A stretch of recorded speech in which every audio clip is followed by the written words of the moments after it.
नमः शिवाय ओम नमः शिवाय। हरे हरे भोले नमः शिवाय। जटाधराय शिव जटाधराय। हरे हरे भोले नमः शिवाय। जटाधराय शिव जटाधराय। हरे हरे भोले नमः शिवाय। नमः शिवाय ओम नमः शिवाय। हरे हरे भोले नमः शिवाय। परमेश्वराय शिव परमेश्वराय। हरे हरे भोले नमः नमः शिवाय ओम नमः शिवाय। हरे हरे भोले नमः शिवाय। नमः शिवाय ओम नमः शिवाय। हरे हरे भोले नमः शिवाय। गंगाधराय शिव गंगाधराय। हरे हरे भोले नमः शिवाय। गंगाधराय शिव गंगाधराय। टीका किसने लगाई थी जो ऐसी तो सारा ये देखो टीका कितना लगा। हरे के जय। 36वां अध्याय। देवताओं की स्तुति सुनकर भगवान श्री सदाशिव जी महाराज ने प्रसन्न होकर कहा, जो दक्ष के समान हमारी स्तुति करेगा वह समस्त ऋषियों को प्राप्त करेगा। मैं ब्रह्मा और विष्णु स्वरूप संसार को मोक्ष प्रदान करने वाला हूँ।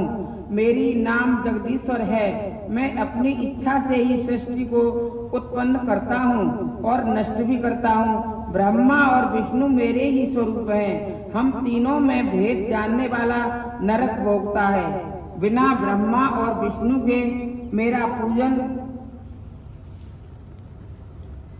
भी व्यर्थ है। इसलिए सभी देवताओं का उचित सम्मान करना चाहिए।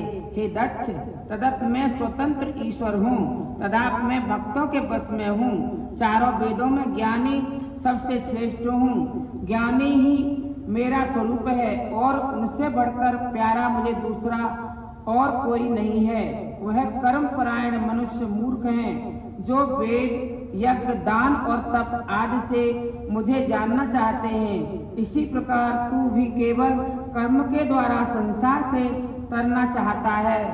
तेरा यह कर्म मुझे भला प्रतीत न हुआ और मैंने तेरे यज्ञ को विध्वंस कर दिया। अब तू मुझे परमेश्वर मानकर बुद्धि पूर्वक ज्ञान परायण हो सावधानी से कर्म कर। तू भली प्रकार समझ ले कि मैं शिव ही इस जगत का दृष्टा हूँ। मैं ही जगत की उत्पन्न स्थिति और अहंकार करता हूँ और क्रिया के अनुसार विभिन्न नाशों को धारण करता हूँ। विष्णु भक्त का अर्थ यह नहीं है कि वह मेरी निंदा करे। मेरा भी भक्त विष्णु की निंदा नहीं कर सकता। यदि ऐसा करेगा तो हम दोनों के साथ से उसको तत्व की प्राप्ति नहीं हो सकती। हे नारद, भगवान श्री सदाशिव जी महाराज ने दक्ष से इस प्रकार कहकर उन्होंने महेश प्रभु को संबोधित करके कहा, तुम क्यों जानते हो वर मांगो, परंतु स्मरण रहे कि हम तीनों में से किसी एक की भी निंदा करने वाला तीनों का निंदक होता है। एक निंदा करने दूसरे को प्रसन्न कर नहीं सकता। भगवान शंकर के वचन सुनकर समस्त देव मंडल प्रसन्न हो गया। अब तक भगवान श्री शंकर जी महाराज की कृपा से समस्त देव मंडल और ऋषिगण पूर्व पुणे स्वस्थ हो चुके थे। दक्ष प्रजापति बड़े प्रेम या श्रद्धा सहित भगवान शंकर जी महाराज की भक्ति करने लगा। समस्त देवता भगवान श्री शंकर को परमेश्वर मानने लगे। जिससे ऐसी स्तुति की थी उसको भगवान ने वैसा ही वर दिया। इसके पश्चात भगवान श्री सदाशिव जी महाराज ने यज्ञ करने की आज्ञा दी। एक नई सभा निर्माण की गई। यज्ञ आरंभ हुआ। स्त्रियां मंगल गान करने लगी। दक्ष ने सभी देवताओं को उचित भाग दिया और शेष भाग भगवान शंकर जी महाराज को अर्पण किया गया। पंडितों को भी उचित दान दिए गए। यज्ञ संपूर्ण होने पर दक्ष ने स्त्रियों सहित स्नान किया। सब देवता और ऋषि आदि भगवान शंकर का यश गाते हुए अपने धाम गए। मैं और विष्णु भी भगवान श्री शिव के पावन नाम का उच्चारण करते हुए अपने लोकों को चले गए। परंतु दक्ष ने कुछ दिनों के लिए भगवान श्री सदाशिव जी महाराज को यह कहकर रोक लिया कि मेरा परिवार अभी कुछ दिन और आपकी सेवा करना चाहता है। कुछ दिन वहाँ रहकर और दक्ष को अपना परम भक्त बनाकर भगवान श्री सदाशिव जी महाराज अपने गणों सहित कैलाश पर्वत पर चले गए। वो शंकर भगवान की जय। तीसरा भाग, पहला अध्याय। नारद जी ने पूछा, हे ब्राह्मण, जब सती ने अपना शरीर त्याग दिया तब उन्होंने हिमालय पुत्री बनकर किस प्रकार तप करके भगवान श्री सदाशिव जी महाराज को प्राप्त किया, अब मैं यह कथा सुनना चाहता हूँ। श्री ब्रह्मा जी बोले, हे नारद, जब श्री सती जी ने अपना शरीर त्याग कर तब उनके शरीर से एक तेजमयी ज्वाला उत्पन्न हुई जिसका नाम ज्वाला भवानी हुआ, जो सबको सुख देने वाली है। उनका पूजन करने से मनचाहा फल मिलता है। कल्प भेद से सती के और भाग की प्रकट हुई। नारद जी बोले, प्रभु, आप सब कल्प भेद के अनुसार सती चरित्रों का वर्णन कीजिए और बताइए कि और कौन सी शक्तियां उत्पन्न हुई। ब्रह्मा जी बोले, हे नारद, सती देवी जब शरीर त्याग करके जाने लगी तो उन्होंने सब देवताओं को संबोधित करके कहा, मैं शरीर त्याग करके जा रही हूँ। मेरे पिता के कारण सब ऋषियों को कष्ट उठाना पड़ेगा। कोई भी बिना दंड पाए न रह सकेगा। इसके पश्चात भगवान श्री सदाशिव जी महाराज जी मेरे वियोग के कारण दुखी हो समस्त लोकों का भ्रमण करेंगे। यह कहकर जब सती देवी वहां से जाने लगी तो उनकी माता और बहनों ने उनको रोकना चाहा, मगर वह अंतर ध्यान हो गई और गंगा तट पर जाकर स्नान करके पवित्र वस्त्र पहनकर भगवान श्री शंकर जी का पूजन करके सांस को ब्रह्मांड में चढ़ाकर अपने शरीर को भस्म कर दिया। इससे इतना भयंकर शब्द हुआ कि सहस्त्रों मकान गिर गए।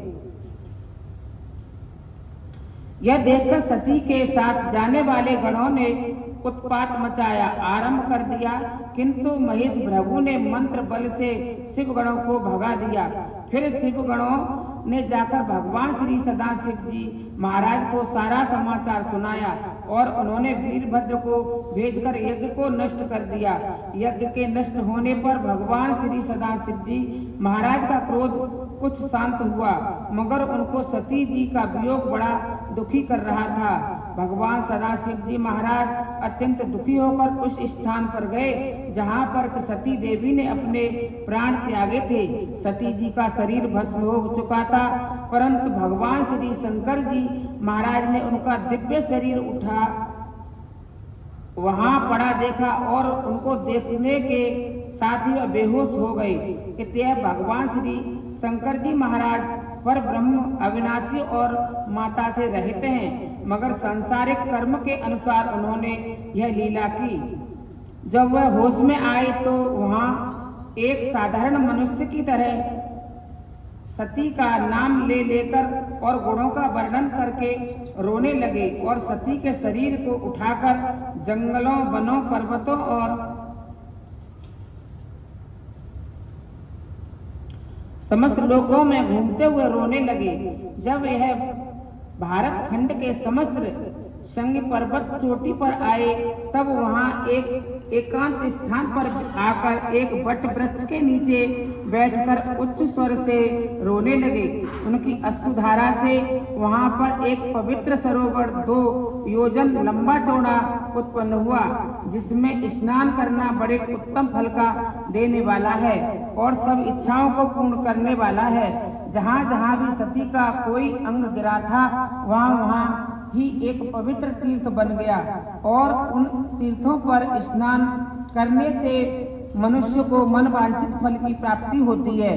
सती जी के शेष अंगों का क्रियाकर्म करके हड्डियों की माला बनाकर भगवान शंकर जी महाराज ने अपने गले में पहन ली और चिंता की भस्म को मलकर उसी स्थान पर बैठ गए और प्राणेश्वरी भवानी इत्यादि नाम ले लेकर विलाप करने लगे।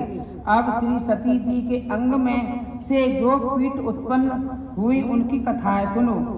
देवपुर नामक पर्वत के ऊपर श्री सती के दोनों चरण गिरे, वहां पर शिवलिंग भी है। उनके प्रकट होते ही मैंने तथा भगवान श्री विष्णु ने उनका पूजन किया और मनोवांछित फल पाया। अटयानी नामक देश में सती के निस्तंभों द्वारा उत्पन्न कल्याणी सिद्ध पीठ का निर्माण हुआ, वहां पर भी शिवलिंग है। इस सिद्ध पीठ को भी मैंने तथा भगवान श्री विष्णु ने विधिव्रत पूजा की। कामशील परयोनि के गिरने से कामाख्या नामक सिद्ध पीठ उत्पन्न हुआ। उस कामाख्या देवी का भी मैंने तथा भगवान श्री विष्णु ने पूजन किया। जलंधर पर्वत पर सती देवी के कुछ गिरे और चंडी नामक सिद्ध पीठ शिवलिंग सहित प्रकट हुआ। गंगा तट पर महामाया का एक अंग गिरा, उसके बागेश्वरी नामक सिद्ध पाठ उत्पन्न हुआ। इसी प्रकार सती अंगों के बहुत से सिद्ध उत्पन्न हुए, वहां पर शिवलिंग भी स्थापित हुए। हम सब देवताओं ने उन पर सबको प्रणाम किया। उनकी पूजा करने वालों के मनोरथ अवश्य पूरे होते हैं। भगवान श्री शंकर जी महाराज ने मनुष्य के हितार्थ ही यह लीला की, क्योंकि वह भी इस जगत के माता पिता हैं, लोक या परलोक में सुख देने वाले हैं। इसके पश्चात सती जी का नाम मैनाक पर्वत के यहाँ हुआ। सती जी ने वहाँ बाल लीला समाप्त कर उनको धन्य किया। इसके पश्चात घोर तप करके भगवान सदाशिव को प्राप्त किया। नारद जी बोले, भगवान आप सती देवी के दूसरे अवतार की कथा मुझे सुनाइए। श्री ब्रह्मा जी बोले, हे नारद, जब सती भस्म होने जा रही थी तो उन्होंने भगवान श्री शंकर जी महाराज से वर मांगा था कि हे प्रभु, तदप मैं अपना यह शरीर त्याग कर रही हूँ, मगर आप सदा मुझ पर अपनी कृपा दृष्टि बनाए रखना और मेरा प्रेम भी सदा आपके चरणों में बना रहे। अब तुम सती जी के दूसरे जन्म की कथा सुनो। उत्तर दिशा में हिमालय नाम का बड़ा भारी पर्वत है। जिन दिनों की कथा कह रहा हूँ उन दिनों में वहाँ पर हिमालय नाम का राजा राज करता था। हिमालय बड़ा ही तेजस्वी, स्वर्ग सुंदर, विष्णु का रूप और संतों का प्रिय था। एक बार सब देवताओं ने पितरों से प्रार्थना की कि वह अपनी रूप या गुणों की खान पुत्री मेनका का विवाह हिमालय के साथ कर दें, इसी से सबकी भलाई है। पितरों ने देवताओं की प्रार्थना स्वीकार कर ली और उन्होंने अपनी मंगल रूपनी कन्या का विवाह महाराज हिमालय के साथ कर दिया। उस विवाह में बड़ा उत्सव हुआ और भगवान श्री विष्णु सहित सभी देवता उसमें सम्मिलित हुए। वो शंकर भगवान की जय।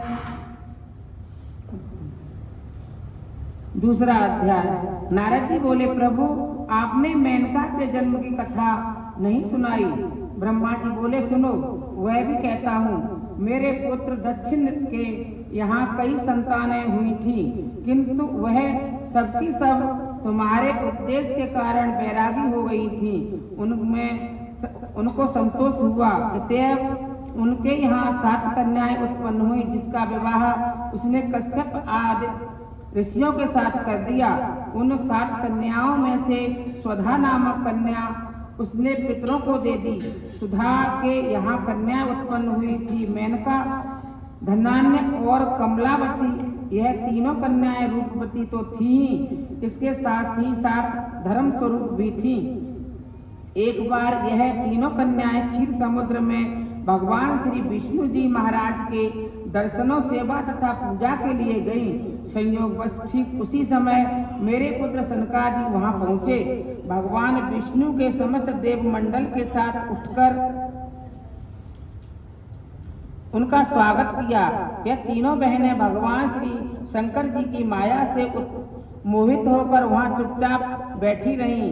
इस पर वह मेरे पुत्र सनकादि भी भगवान की माया से मोहित होकर क्रोध में भर गए और उन्होंने इस तीनों कन्याओं को दंडित करना चाहा और योगेश्वर संत कुमार ने इस बहनों को शाप दे दिया।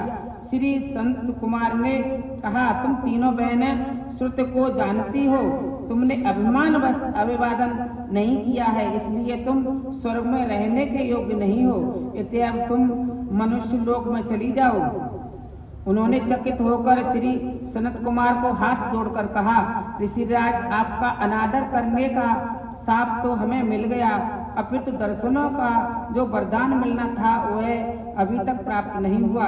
अतः कृपया हमें इस शाप से छुटकारा प्राप्त करने का उपाय बताइए। आप कृपा कर हमारे लिए कुछ ऐसा उपाय सोचिए जिससे हम पुनः स्वर्ग को प्राप्त कर सकें। उन तीनों बहनों की प्रार्थना सुनकर श्री संत कुमार ने प्रसन्न होकर कहा, अच्छा, अब हम तुमको यह भी वर भी देंगे, ध्यान पूर्वक सुनो। तुम में से जो श्रेष्ठ है वह राजा हिमालय से ब्याही जाएगी और उनके गर्भ से जगत जननी पार्वती को जन्म देगी और भगवान श्री सदाशिव जी महाराज को अपना पति बनाएगी और अपने कुल के पापों को नष्ट कर देगी। दूसरी कन्या धन्या राजयोगी जनक की पत्नी होगी, जिसके यहाँ महालक्ष्मी सीता होकर उत्पन्न होगी। तीसरी बहन कलावती द्वापर में महाराज वृषवाहन को प्राप्त होकर श्री राधिका जी के जन्म देगी, जो कि आनंद कंद ब्रजराज भगवान श्री कृष्णचंद्र की प्रिय होगी। बोल शंकर भगवान की जय, बोल पार्वती मैया की जय।